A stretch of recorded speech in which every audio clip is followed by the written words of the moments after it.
Penetra lopta, Walker reagira, tu je Perišić, Mandžukić, i Super Mario je zabio i doveo do. Bonjour à toutes et à tous et bienvenue pour ce deuxième podcast du foot croate. C'est historique. Il y aura donc un deuxième podcast tant attendu. Je suis Cédric, votre fidèle serviteur depuis quelques années sur Facebook, sur Twitter, X, et je ne suis plus seul désormais, puisque sur Instagram, nous avons Dimitri, ici présent, qui a troqué son maillot d'arbitre pour devenir community manager. Salut Dimitri. Salut Cédric, salut à tout le monde. En effet, donc aujourd'hui tu t'occupes du compte Instagram d'Actu Foot Croate. Ouais, bah écoute, j'essaie de mettre un petit peu de contenu et on va travailler pour faire vivre ce compte, effectivement. Formidable. En tout cas, j'espère qu'à l'écoute de cela, vous allez évidemment suivre Foot Croate sur Instagram. Et nous ne sommes pas seuls puisqu'il y a ce soir... comment le définir à chaque fois, je ne trouve même plus les mots, alors que c'est seulement le deuxième podcast en direct de Zagreb, l'électron libre, le savant fou, l'expert libre, l'expert, l'homme libre, c'est l'alpha et l'oméga du football croate. Bastien, bienvenue à toi. Bonjour à tous et merci pour l'invitation une nouvelle fois. Merci à toi de nous amener tes lumières. Tout se passe bien à Zagreb ? Très bien, belle météo, voilà, on finit la saison estivale de la meilleure des manières, donc voilà, moi je me régale en ce moment et puis je reviens de congé en plus, donc en pleine forme. Super, donc c'est la rentrée et en plus ça s'est bien passé pour les Vatreni et on va en parler tout de suite dans ce nouvel épisode.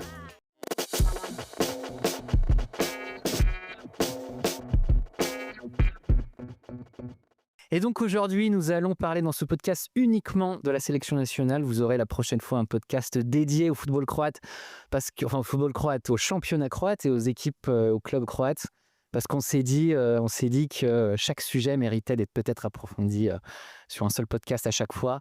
Et puis malheureusement, il semblerait qu'il y ait des gens un peu moins fans du championnat croate. Du coup, c'est pour ça qu'on va... En tout cas, pour l'instant, faire ça en deux parties, mais bientôt, ça changera, puisque le foot croate, bien entendu, va dominer l'Europe déjà dans un premier temps. C'est une question de temps. Avant la prochaine Coupe du Monde des clubs, bien sûr. Bel optimisme, c'est bien. Il faudra attendre que le Hajduk retrouve la gagne, ce qui prendra peut-être 20-30 ans, mais tout on va y arriver tout doucement. D'ailleurs, Jonathan a décidé de ne pas venir tant que Hajduk... n'était pas qualifié en Coupe d'Europe. Ça veut dire qu'on ne reverra plus jamais Jonathan du coup.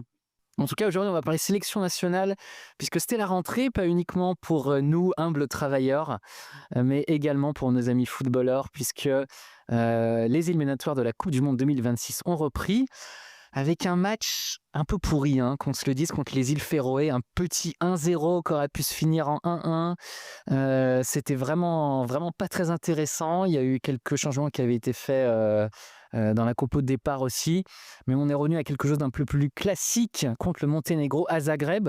C'était un petit peu le retour de Prosinečki, qui est l'actuel entraîneur du Monténégro. Et là, comme on dit, c'est un peu une masterclass, parce que vraiment, match complet, franchement, de bout en bout, c'était une domination totale, un 4-0 parfaitement maîtrisé, des buteurs variés, et 4-0 pour les 40 ans de Modric, 4 matchs, 4 victoires, il y a plein de symboles incroyables avec le chiffre 4, première place du groupe de qualification, alors à égalité de points avec la République tchèque, mais avec un match de retard.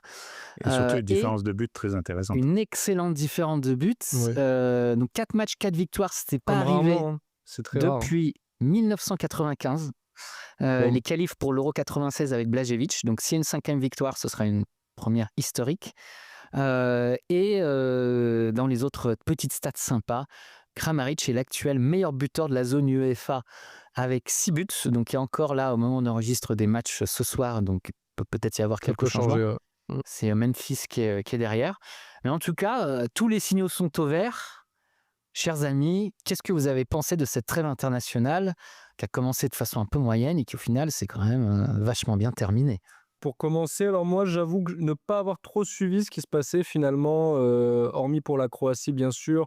Et je me suis également régalé devant un excellent Lituanie-Pays-Bas, hein. Donc 2-3. Et j'étais très intéressé forcément pour suivre notamment l'international lituanien et capitaine Ah de la sélection oui! lituanienne, Lasitskas, qui était auparavant à Ljubljana et qui a signé cet été gratuitement en fin de contrat à Rijeka. Je pense que c'était une très bonne pioche. Et curieusement, il n'a jamais été aligné comme latéral gauche, qui était pourtant son poste contre les Pays-Bas. Et il a D'accord. fait une passe décisive, il a fait un très bon match contre les Pays-Bas, mais comme le reste de l'équipe de Lituanie, hein, qui a surperformé et qui a quand même Donc été très on accrocheuse. va faire le résumé du match de la Lituanie finalement. Voilà, finalement, j'aurais beaucoup plus de choses à dire sur le match de la C'est Lituanie. l'actu du foot lituanien, C'est j'avais ça. zappé. Et une pensée pour tous nos amis lituaniens, du coup, qui Ils nous sont très écoutent nombreux pas. à nous écouter Qui en nous plus. écoutent pas, c'est sûr. Mais voilà, c'est ce que je pourrais dire déjà pour, par rapport à ce premier match des îles Féroé. En fait, finalement, c'est Ouais, que je ne l'ai pas regardé, en fait, d'accord. sauf la fin, sachant que voilà, on était vendredi et que j'avais un rendez-vous pour un match de five, de foot à 5. Donc voilà, Très bien, c'est très honnête voilà, de ta part. j'ai dû jouer moi-même au football ce vendredi, donc je n'ai tout simplement pas regardé ce match. Et apparemment, peut-être que j'ai bien fait. Je pense que j'ai bien fait. Et j'ai regardé juste le dernier quart d'heure. Et c'était pas franchement Bah, incroyable. c'était un Voilà. petit peu mieux C'était le le dernier meilleur. quart d'heure. C'était Oui, mais déjà, je trouvais ça un peu. Bah, déjà, parce que j'étais déçu en voyant le 1-0 au score seulement. Et puis, en plus, après, sur le contenu, oui, il se passait quelques actions, ça c'est sûr. Mais dans la globalité, j'avais pas l'impression de voir une équipe franchement impressionnante sur cette fin de match, en tout cas, avec 1-0. Mais bon. et Dimitri? Oh, que c'était mou. Que c'était mou ce match aux îles Ah bah, Féroé. c'était terrible, hein. En Oh plus, là je là pense là que les là. conditions n'ont pas aidé, bah, du fait que c'est quand même un peu loin de tout, dans un tout petit stade, un Ouais, espèce mais de bon, synthétique enfin, détrempé. Bon, c'est un peu des vieilles excuses, hein. ça reste Mais les Féroé. moi, j'ai eu un Enfin, petit pour peu moi, peur parce que vous savez moi j'ai eu peur, la tradition de on reprend les matchs de septembre-octobre et on bien se fait sûr. caca dessus et on perd contre tout et n'importe quoi. Et franchement, c'était la tournure que ça prenait, hein, Ah, moi j'ai eu peur, hein. donc Moi j'ai eu peur que, oui, oui, on ait une désillusion, qu'on parle effectivement de la Croatie comme s'être fait accrocher par les îles Féroé. Ah ouais, moi je voyais le truc arriver gros comme une maison. Bah, heureusement, c'est pas venu. Et Bastien, tu dis que tu as regardé le dernier quart d'heure, mais crois-moi, c'était le meilleur, hein. Il y avait ouais, Modric et Ok. Perisic clairement. qui sont arrivés. Mais avant ça, Bah, il a quand même fallu c'était faire entrer triste. Modric contre, les îles Féroé, quoi. Et Enfin, ça, c'est inquiétant quand même, hein. ça fait partie des trucs où des fois, c'est quand même un peu la compréhension, l'équipe est capable d'avoir un niveau tellement insuffisant que contre une équipe mineure, hein, qu'elle soit, même si aujourd'hui les îles Féroé peut-être un peu plus fortes qu'auparavant, c'était quand même extrêmement faible, hein. Après, je suis en train de regarder un petit peu parce que je me posais la question, hein, mais c'est ce que j'avais cru voir dans des commentaires en ligne. Les îles Féroé c'est une équipe assez accrocheuse quand même, hein, parce que je regarde sur les derniers matchs là, ils perdent, oui, souvent, mais ils perdent un but d'écart, hein. C'est pas Saint-Marin, c'est pas Bien Gibraltar, et puis sûr, même tout à fait. Gibraltar, c'est plus que c'était non plus. Il y a, bon, ça fait Oui, relativement tout est récemment qu'ils sont relatif. dans le foot international, mais Gibraltar se prend pas non plus trop Mais de ils ont pris valises. non, ils ont Quelquefois, pris juste oui. un 14-0, Côte de la contre France, l'équipe de oui, bien France sûr, Et bien un sûr, après bien sûr. 7-0. Croate. et un Et 7-0 croate croate. aussi, ouais. Non, mais Euh, tu as raison, hein, ils ont perdu que d'un but d'écart contre la République tchèque et contre le Monténégro. Mais au-delà du résultat, moi je parle surtout du jeu, c'était Bah oui, pauvre, c'était très, très il n'y avait faible. pas d'accélération en fait, le jeu. Alors si tu veux, on a eu la possession, hein, pas de problème, hein, contre les Féroé, on a eu la possession. Mais il n'y avait pas de passe cassante qui arrivait dans la surface de réparation. Non, c'était très très mou. Et il a fallu l'entrée de Modric, Perisic pour accélérer un petit peu le truc. Bon, il n'y a pas eu de but pour autant, mais il y a eu un petit changement d'attitude quand même dans les joueurs qui étaient autour d'eux aussi. Et ça, moi, ça m'inquiète un petit peu qu'on ait besoin des anciens comme ça pour se réveiller. C'est Parce que- surtout qu'il y avait pas mal de joueurs qui ont été testés et on se disait ce serait intéressant de voir Frouk justement Ouais, qui a commencé titulaire alors qu'en début de match qui a un peu tenté, il s'est il a passé tenté hein, quand même. il a mais énormément tenté. J'ai regardé sur SofaScore, j'ai cru qu'il y avait une erreur au niveau des stats. Il envoie, alors il s'est fait extrêmement plaisir, hein, pour son premier match en sélection. il a croqué comme jamais, quoi. Il a fait au moins 10 tirs, plus de 10 tirs et un seul cadré stoppé par le gardien. Donc, ouais, il a peut-être aussi sa part de responsabilité dans le score Il a de sans doute que du surjoué 1-0. aussi, voire voulu surjouer dans ce match-là. Ouais, il a voulu se Ouais. montrer, ouais. Bon, on va pas faire tous les noms dans ce match-là qui n'étaient pas forcément très intéressants et en plus ils sont bien pris derrière, mais Baturina, on a vraiment senti que complètement hors de forme, enfin Oui. très difficile Baturina. Baturina, je pense que c'était vraiment un très mauvais choix de le faire jouer sur ce match-là, vu qu'il joue quasiment pas avec Como. Il est complètement barré par la concurrence de Nico Paz, je crois, Ouais, notamment. tout à fait. C'est un peu la à Como, problématique. donc, Nico Paz devait partir de Com, ou en tout cas, il y a une option d'achat avec le Real. Enfin, c'était bien Ouais, c'est parti trop pour fort, justement Baturina le remplace, mais finalement, il reste. Et aujourd'hui, Paz est un des meilleurs joueurs de Serie A. Donc, c'est vrai que ça va être très compliqué pour Baturina et sa place, surtout que Com ne joue aucune autre coupe, enfin, ne joue pas de coupe européenne. Donc, ça m'attriste un peu parce que Baturina, vraiment, c'est un joueur qu'on a envie de voir progresser dans un grand championnat. Et se dire, merde, il va à Com pour pas jouer. Ouais, et pourtant, ça semblait être un choix intéressant de partir à Bah, Como, tu vois, de carrément. pas viser un gros club, etc. Et bah, finalement, ça se joue un peu contre lui. C'est dommage, c'est vrai. Ouais, comme le dit Cédric, ouais, c'est vrai que enfin, pour moi, clairement, pas s'y partait en fait. Alors je savais pas pour le Real, mais pour moi, c'était prévu qu'il parte et Ouais, c'est pas le faudrait cas. que je Donc, revoie le détail, mais en effet, il a un droit de rachat par le Real qui change en fonction de la saison et où en est son contrat. Donc, il faudrait voir pour le détail. Mais il y a une forte probabilité qu'en fin de saison, il soit le reste de son. Un peu comme à l'époque, vous saviez, il y avait en Italie, il y avait beaucoup de joueurs en copropriété. Alors, c'est pas le même système, mais grosso modo, ils ont un droit de rachat de son contrat avec une certaine somme. Il pourra les rejoindre pour la saison prochaine, par exemple. donc au final, bon, on peut relativiser comme ça, On mais peut c'est vrai relativiser, que ouais, mais la performance, en fait, le problème, c'est que, comme le dit Dimitri, c'est qu'en face, elle était extrêmement insuffisante et ça se voyait, en fait. À un moment, quand tu es à la limite de te prendre, d'encaisser tout du long du match, alors que tu as quand même une possession assez large, bon, c'est quand même C'est un ça le peu truc, t'as pas difficile des à. occasions franches. Ouais. À la limite, si tu gagnes 1-0 et que tu as plein d'occasions franches, tu te dis, bon, bah allez, t'as pas la réussite. Mais c'est pas le cas sur ce match-là, hein. Tu t'es pas créé, t'as quatre occasions franches, quoi. T'as un poteau de Petar Susic, tu as une belle claquette du gardien adverse, et après, t'as pas grand-chose, hein, quand même, hein. C'est ça que je veux dire, hein. C'est vrai que les résultats des Féroé sont plutôt bons et toujours accrochés. Mais dans le contenu, ouais, c'était mou. Les passes arrivaient, mais elles arrivaient peu souvent dans la Il n'y avait surface de pas, il y avait pas réparation. d'occasion, en fait, même. C'est ça qui est assez terrible. C'était 74% de possession, hein, pour être Ouais, précis. donc là-dessus, il n'y Donc a on pas de peut problème, on a considérer gagné que largement. voilà, il y avait quand même un écart dans la capacité à faire le jeu sur ce match. là où peut-être j'en veux un peu à Dalic, c'est qu'il est un peu dans une sorte de conservatisme tactique. Euh, pour ce genre de match, je sais pas, tente deux attaquants, je sais pas, fait pas parce qu'il nous a encore fait à peu près la même compo que d'habitude, donc avec une seule pointe. Mais deux attaquants, tu sais qu'ils vont faire un bunker, tu sais qu'ils vont pas attaquer. Et puis aussi son challenge de quasiment pas jouer avec des joueurs de couloir. Donc Ah bon, oui, ça c'est vrai que c'était une grande surprise. Déjà, on en parlera peut-être pour le match du Monténégro, oui, mais ça a marché contre le Monténégro après, mais est-ce que c'est une victoire tactique de Dalic ou est-ce que c'est peut-être dû simplement à d'autres facteurs venant du Monténégro lui-même. Voilà, il y aurait de quoi parler, donc on peut tout de suite basculer sur le Monténégro, je pense.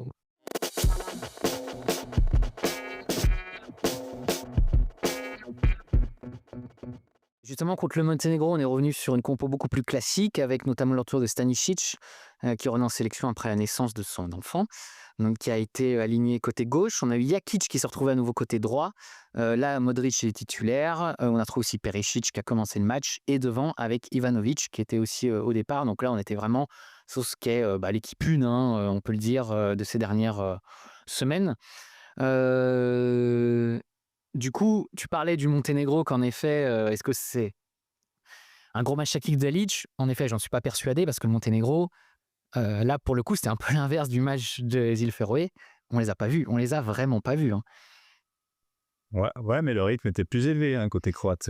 Tout à fait, le rythme était totalement différent et on a vu une très très belle Croatie qui était là tout à fait dans le contrôle, dans la maîtrise, qui s'est pas fait peur aussi et qui a mis en plus la dose de but. C'est vrai qu'avoir aussi autant de buts en qualif, ça c'est des choses un peu nouvelles, hein. 17 buts marqués, 1 but encaissé. C'est On énorme, est bien proche de sûr. la perfection, là. Mais la plus grande surprise, c'était quand même le désengage total de la République tchèque. Ouais, Donc clairement. ça, clairement, personne ne l'avait vu venir, je Ça, pense. c'est sûr que c'était un vrai beau match, hein. Moi, ce que j'ai pas mal mentionné, notamment quand on en parlant un peu sur le débrief du match sur les réseaux, c'est aujourd'hui il y a cette problématique, mais une problématique très ancienne, hein, de l'arrière latéral droit, puisque depuis maintenant quelques matchs, c'est Jakic qui a pris cette place. Et c'est curieusement un joueur comme Jakic, qui normalement est quand même milieu défensif, se retrouve à ce poste-là et hier a été vachement bon en tant que relayeur, en tant que centreur. D'un point de vue technique, le premier but est vraiment Incroyable. très très beau. Est-ce que ce joueur-là est-ce qu'il émerge à 28 ans, un poste improbable? Pour moi, c'est un de ces grands mystères, une de ces belles satisfactions aussi de ces éliminatoires pour l'instant, c'est Jakic. Sur ces 2 matchs, c'est clairement Jakic qui a marqué des points, hein. Et en plus, je me dis, moi, qu'il est un petit peu barré quand même en sélection dans son poste de prédilection. Donc pourquoi pas? Mais bon, après, Stanisic, c'est son poste, hein, arrière droit. Normalement, il a dépanné, hein, à gauche, hein. Et moi, c'est un joueur que j'aime bien, hein. Il n'y avait pas Gvardiol, il n'y avait pas Juranovic qui n'est pas là depuis quelque temps aussi. Moi, je pense malgré tout qu'un Jakic est peut-être meilleur qu'un Juranovic Oui, actuellement, oui. Oui, oui. actuellement, et même peut-être pas qu'actuellement. Ouais, ouais. Jovanovic, il est déjà un petit peu vieillissant, hein. Je crois qu'il est dans la trentaine, des problèmes de blessures assez récurrents depuis au moins une saison, voire plus.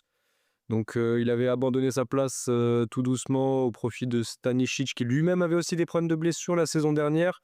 Donc au final, Jakic s'est retrouvé dans ce contexte-là avec les 2 titulaires habituels, ou les 2 qui faisaient la rotation à ce poste-là, en latéral droit. Et apparemment, bah, c'était un coup visionnaire, on peut dire, de Dalic, hein, sur ce changement et d'avoir placé Jakic à ce poste-là. On peut l'avoir critiqué. Il y a peut-être eu des matchs où Jakic n'a pas été franchement incroyable au tout début sur ce poste de latéral droit. Je crois peut-être qu'il avait commencé contre l'Écosse. Je sais plus. J'ai l'impression qu'il avait joué contre l'Écosse où ça s'était pas bien fini. Mais en tout cas, on avait vu Jakic d'abord pas trop convaincant latéral droit. Mais là, c'est vrai que sur ces 2 derniers matchs, comme tu dis, c'est clairement une confirmation. Peut-être voilà d'une vision qu'avait Dalic d'un Jakic à ce poste-là, et apparemment il avait raison, quoi. Alors, dans les commentaires de Dalic après le match sur Jakic, je le cite, il dit voilà, qu'il a joué avec brio sur un poste qui n'était pas le sien. Dalic dit quand même qu'il a été surpris par une telle performance de Jakic, donc il s'entendait même pas forcément plus au rôle de rustine, on va dire, en attendant que les joueurs reviennent. Donc même lui semble avoir été surpris. Et en tout cas, je ne sais pas si ça se poursuivra ensuite, mais ça reste du coup une nouvelle option, un poste où il y a quand même un manque de plan B, hein, finalement.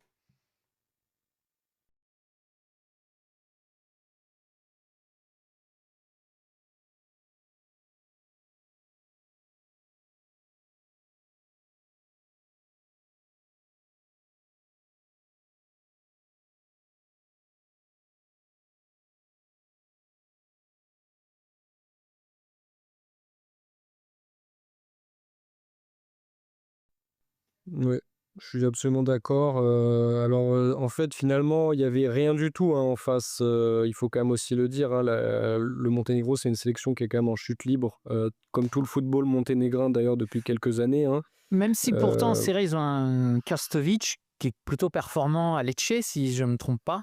oui, ah non, Euh, mais il y a des belles individualités, L'Atalanta d'ailleurs, mais qui a été signé à l'Atalanta. Donc bon, je m'attendais peut-être un peu plus il y a de nerfs devant, mais c'est vrai Il y a que il y a des très belles individualités, c'est au-dessus des îles Féroé si on parle des individualités, mais en fait, ce qui va pas, je pense, c'est qu'il y a pas du tout de sens collectif dans cette équipe-là. Il y a pas de vision, et puis Prosinecki, je suis pas certain que ça soit vraiment un top sélectionneur, hein, pour cette équipe-là. Il leur faudrait quelqu'un d'autre. Vu que Djalovic a perdu son emploi récemment à Rijeka, ça pourrait être une solution, vu qu'il est monténégrin, pour peut-être instiller quelque chose. Mais il a retrouvé du travail immédiatement, et donc là, il va être coach à Maribor. Donc ce ne sera pas pour tout de suite. Après, il faut dire aussi que bah, le manque de mental, il s'est vu sur le 2e jaune que prend Bulatovic. Pour moi, c'est une faute professionnelle, hein. T'es Ah, un c'est un joueur jeune joueur, du... hein. Ah oui, jeune joueur, mais bon, t'es un joueur d'une... Même un mec des Féroé a pas fait ça. Donc, t'es un jeune joueur qui a déjà un jaune. Tu le sais quand même que t'as déjà un jaune. Et t'es à la limite de la surface. Tu sais que si tu vas faire faute, tu vas prendre un deuxième jaune automatique. Donc, faut pas le faire, en fait. Cette faute-là, elle Après, était il tombe sur évitable. Modric, qui joue aussi avec son expérience sur l'action. Ah oui, ah bah après, oui, c'est sûr qu'il avait le pire... Enfin, voilà, Bon, le pire adversaire, pas peut-être. facile. Hein. C'est sûr, c'est sûr. Bah après, Modric a fait aussi en tout cas, une masterclass, hein, une fois de plus. Ouais, bien sûr. Une passe décisive, mais en vrai, il y avait moyen qu'il en fasse peut-être même deux, parce qu'il y a quand même deux, trois situations, hormis cette passe qui réussit, où je pense qu'il y avait quand même moyen de faire quelque chose. On a un petit peu vendangé, hein, en vérité. Hein. Ouais. Parce que 20 tentatives, quelque chose comme ça, hein, plus de 20 tentatives sur le but, au final, C'est ça. le rendement, certes, ok, qu'à 0, impressionnant, mais le rendement aurait pu être même meilleur que ça. Hein. Il y a Mayer aussi qui est rentré en fin de match, Ouais. qui a pas pu jouer donc à la dernière minute contre les Féroé. Est-ce que c'est un joueur qui, à votre avis, peut revenir en forme et peut retrouver sa place en sélection? Moi, c'est un joueur que j'aime beaucoup, hein. Donc là, il a été blessé, hein, quand même, à l'intersaison. Là, il est revenu il y a pas si longtemps. Mais moi, j'aime beaucoup ce joueur et là, son entrée, elle était intéressante, même si je pense qu'il est rentré à un moment donné où le Monténégro était à l'agonie quand même. Donc c'était plus simple aussi de rentrer Ouais. dans ce match-là. Mais bon, bah, il marque quasiment, hein. Le CSC, ça vient de sa frappe, hein. Donc c'est une belle rentrée. Moi, j'y crois à ce joueur encore un petit peu. J'ai envie d'y croire. En tout cas, j'aime bien ce joueur. Bah, il faut y croire. Il faut y croire, parce qu'effectivement, malgré tout, voilà, bon, on ne l'a peut-être pas mentionné, ou je sais pas si on l'a mentionné, mais voilà, Modric a 40 ans désormais, donc l'échéance se rapproche, le moment où Modric quittera la sélection. Ça risque d'arriver peut-être, voilà, dans l'année à venir, dans les 2 ans à venir. Je sais pas combien de temps va-t-il tenir finalement. Il nous a déjà énormément surpris, hein. Alors moi, si je remonte un peu, je prends la machine à remonter le temps, je me rappellerai toujours d'un penalty en séance de penalty contre le Danemark en 2018, où je me dis: Oh là là là là! s'il le rate, il va prendre sa retraite et la dépression, voilà. Et il le marque, et à ce moment-là, je me dis: «Waouh, OK, une légende est née», et puis la suite, bon, bah, maintenant, a posteriori, on la connaît, donc mais à chaque fois que je pense à Modric et sa carrière, je repense à ce moment-là et je me dis qu'en fait, le moment qui a tout changé, c'est ce penalty, contre Kasper Schmeichel. On fera un podcast 100 Modric, je pense, avant la coupe du monde. Déjà parce qu'on veut en faire un pendant Ou qu'il pour joue sa encore. retraite, hein, pour son jubilé. Ouais, mais pourquoi attendre que les gens disparaissent pour parler Il d'eux? disparaîtra pas, hein. Je pense qu'il restera très présent dans le foot croate, d'une manière ou Peut-être. d'une autre. Ouais. Peut-être. On essaiera de l'engager dans le podcast. Ah bah éventuellement, voilà, ça Voilà. serait très bien. Reconversion professionnelle, ça va être pas mal. Après, il va falloir qu'il y bosse le français quand même, hein. Oui. Il a une très grosse capacité d'adaptation. Je pense qu'il en est capable, hein. Finalement, ça sera pas son plus gros challenge dans sa carrière. Bah, en effet, je pense on fera un podcast 100 Modric le plus tard possible, comme on dit. Mais pour parler ne serait-ce que Dans de cette 5 ans, carrière ouais. incroyable, Dans voilà, 5-6 ans, ouais. et des souvenirs qu'on peut avoir tous chacun, parce que 40 ans, c'est incroyable. 40 ans, être à ce niveau-là, dans un grand championnat encore, de jouer encore, en quasi, il a pas joué 90 minutes hier, mais bon, il y avait plus besoin de le faire jouer à 4-0, à 3-0. Mais bon, il y a pas forcément de baisse de régime dans les matchs avec la sélection, donc et là, avec le Milan, il commence titulaire à chaque fois. Il y a quelque chose d'absolument, incroyable là-dedans, et je n'arrive pas à m'y habituer, parce que c'est totalement, enfin, j'ai l'impression qu'on n'a jamais vu ça, en tout cas dans le football récent. Voilà, c'est ça, pas que dans le football croate, au niveau du football tout court en général, il est une exception. Comme dans d'autres sports, on peut avoir d'autres exemples de longévité hors norme. Dans le basket, on pense à LeBron James. Modric, à son niveau, c'est un peu aussi une sorte de LeBron James du football, quoi. Voilà. Et c'est super, il ira jusqu'à la coupe du monde, et on en est maintenant plus que certain.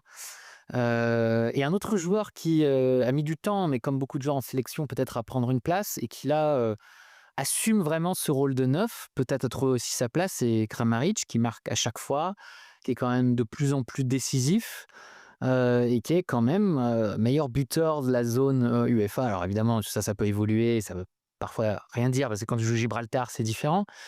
Mais je trouve qu'aussi ça prouve que la sélection nationale faut savoir être patient aussi. Et qu'au bout d'un moment, certains joueurs arrivent à s'imposer. Kovacic s'est imposé sur le tard aussi, par exemple. Aujourd'hui, un Kramaric, où on a longtemps douté de sa place en sélection, aujourd'hui, on a envie de le voir titulaire. Bah ouais, surtout que devant, le problème, c'est que Budimir et Ivanovic, sur ces 2 matchs, ils marquent pas. C'est un peu décevant quand même sur les 2 là. Très déçu. J'avoue que j'étais Euh, déçu. Juranovic qui commence titulaire et tout. Je me suis dit, il eh va ouais. marquer tout ça. Et on l'a pas vraiment vu, quoi, je Non, non. trouve.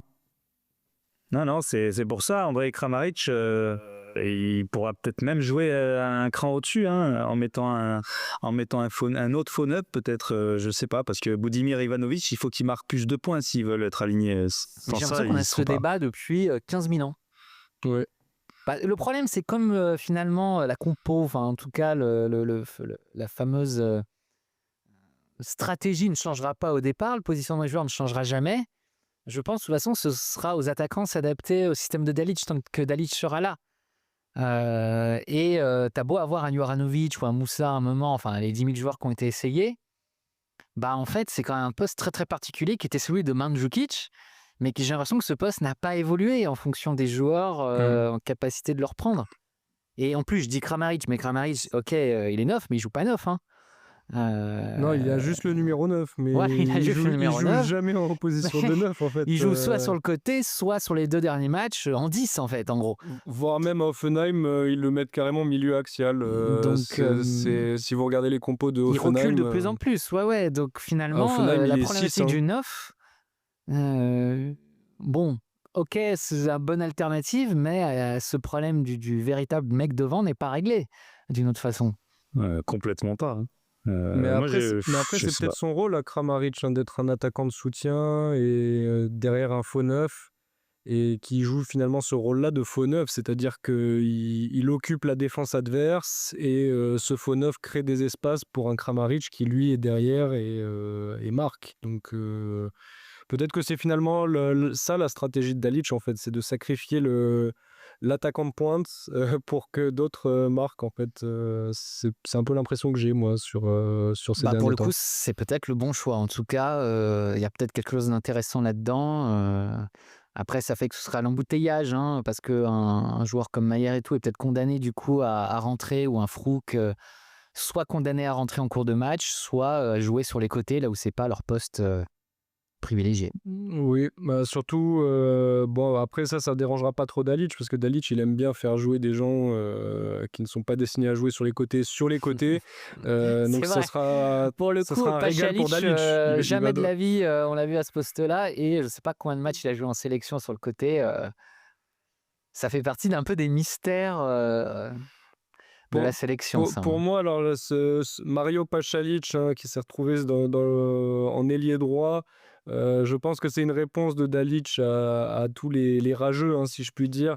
Haters gonna hate. Voilà, donc les gens comme moi, par exemple, hein, qui disaient « Mais Dalic, fais jouer Marco Pachalic, il casse tout en MLS, c'est un vrai ailier, percutant. » Et du coup, Dalic, il a fait « Ah ouais, vous voulez Pachalic en ailier droit ? Et ben tiens, voilà, vous avez Pachalic en ailier droit. Mais voilà, c'est pas le bon. Mais c'est pas le bon. Marco n'a pas joué une seule seconde sur ces deux. Un Pachalic peut en cacher un autre. » Mais moi, Pachalic, ouais, je trouve décevant quand même, avec la sélection Oui. en tout cas. Là, il a rien fait. Hein. Il y a quelque chose il y a quelque chose qui manque avec ce joueur. À chaque fois que je le vois jouer, hein, et pourtant il a la confiance du coach, hein, tout le temps. Mais je sais pas. Mais il y a c'est un truc, vraiment il y a un truc un qui joueur manque. dans un collectif, je trouve, qui est hyper intelligent, qui s'adapte à beaucoup de choses, qui est un joueur pratique, j'ai envie de dire. Je pense que c'est pour ça qu'il est apprécié aussi. Après, c'est difficile de donner tort à Dalic sur ce coup-là, parce qu'au final, Mayer, il le fait rentrer Oui.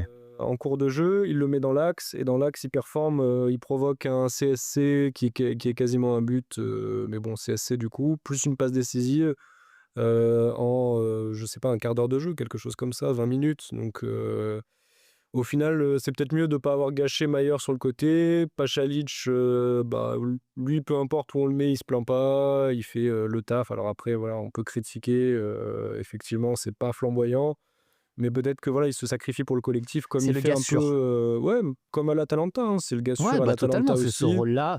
Le coach à l'Atalanta, il va le faire rentrer. Il sait que voilà, il va toujours faire un match correct, pas un match incroyable, mais il va jamais faire un mauvais match. Et il Et il est marquera là, de temps quoi. en temps en plus. Donc, Et après l'Atalanta, voilà, il marque. C'est là où ça change avec la sélection, c'est qu'il marque. Il est un petit peu plus décisif, on va dire.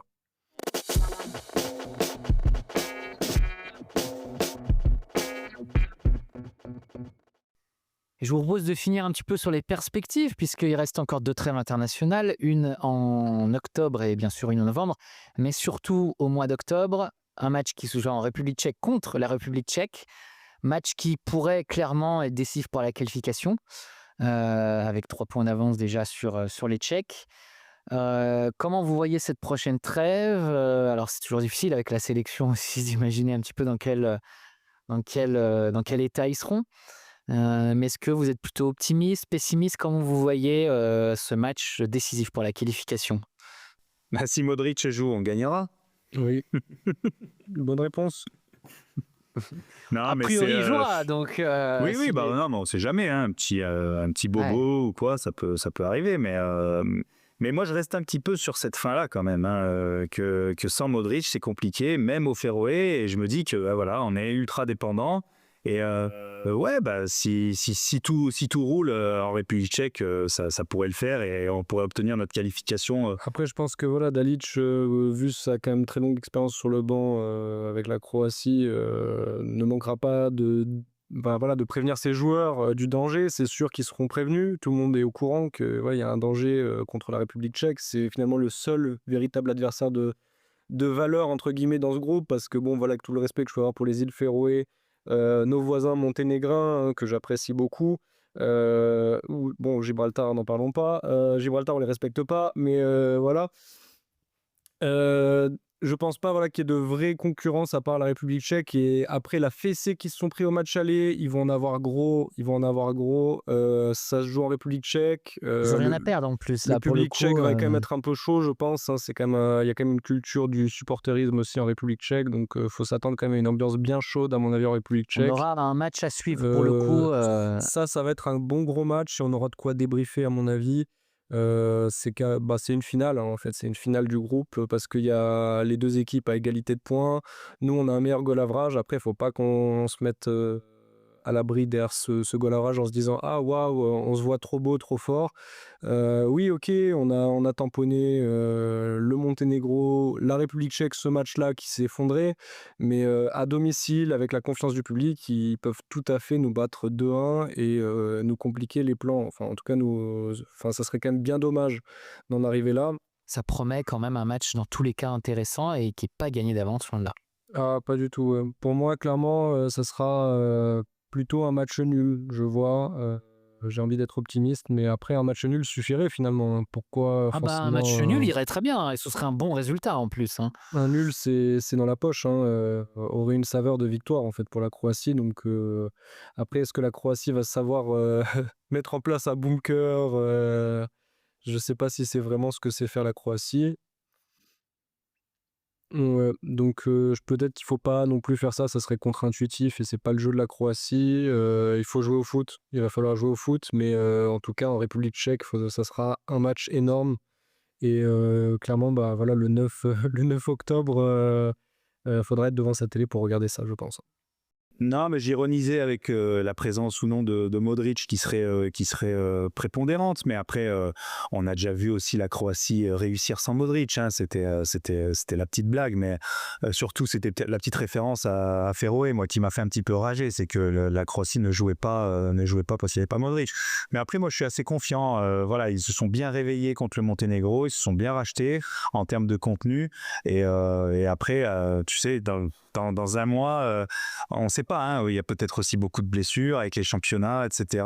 Il y a eu la Coupe du Monde des clubs qui est passée par là, il y a eu beaucoup de blessés de la partout. Ligue des Champions aussi. Ouais, c'est ça. Donc, Modric ne va pas les jouer, mais... Non, voilà, en jouant leur jeu, les Croates peuvent l'emporter en République tchèque et asseoir leur qualification. Et ça, ce serait une vraie bonne nouvelle d'être qualifié quand même bien avant la fin. C'est vrai qu'on l'a rarement vécu, on a toujours ce suspense des barrages quand même qui revient régulièrement. Donc là, si on peut se l'éviter, c'est bien et préparer au mieux cette Coupe du Monde. Et moi, j'y crois, on va gagner en République tchèque. Et on fera la fête après à Split pour Croatie-Gibraltar, voilà. Bah, magnifique. Messieurs, écoutez, sur cette note de positivisme, je crois qu'on peut s'arrêter là et puis attendre presque impatiemment le match contre la République tchèque, donc le mois prochain, le jeudi 9 octobre. Et la trêve internationale se termine et de toute façon, on se retrouve pour un podcast dédié à cela, aux Coupes d'Europe qui vont reprendre, à Rijeka, au Dynamo, qui vont bien sûr jouer des Coupes d'Europe. Bastien, j'espère que tu es prêt pour tout cela. Je déjà. suis dans les starting blocks. J'attends ça impatiemment. Comme ça, tu n'auras plus besoin de regarder le foot lituanien, tu pourras vraiment te concentrer sur... oui, voilà, parce que c'est vraiment pas... Enfin, c'est pas souhaitable de regarder des matchs de la sélection lituanienne comme ça. Mais j'avais pas le choix, il fallait que j'arrive à regarder un joueur de Rijeka en action dans un match à enjeu. International. Voilà, j'avais un peu la bave aux lèvres et j'ai mis l'équipe TV et là je suis tombé sur ce match et j'ai regardé ça et je vois Lasitskas faire une passe décisive et j'en avais les larmes aux yeux, quoi. Voilà, Justas Lasitskas, quel joueur. Très beau latéral. Et bien sûr, d'ici là, n'oubliez pas de prier Sveti Luka, Saint-Luc, notre cher Luka Modric qu'on aime tant et qui nous amènera jusqu'au toit du monde, espérons-le. D'ici là, on vous souhaite beaucoup de bonheur. Je ne sais pas comment terminer ce podcast. C'était une magnifique conclusion, là. Merci Dimitri, merci Bastien. Merci à tous. Vous avez été exceptionnels, merci. comme la sélection lors de cette trêve. Et on se retrouve très vite pour un nouveau rendez-vous dédié uniquement au meilleur football du monde, bien sûr, le football croate, comment en douter. Salut à tous. Ciao, tout le monde. Ciao, ciao.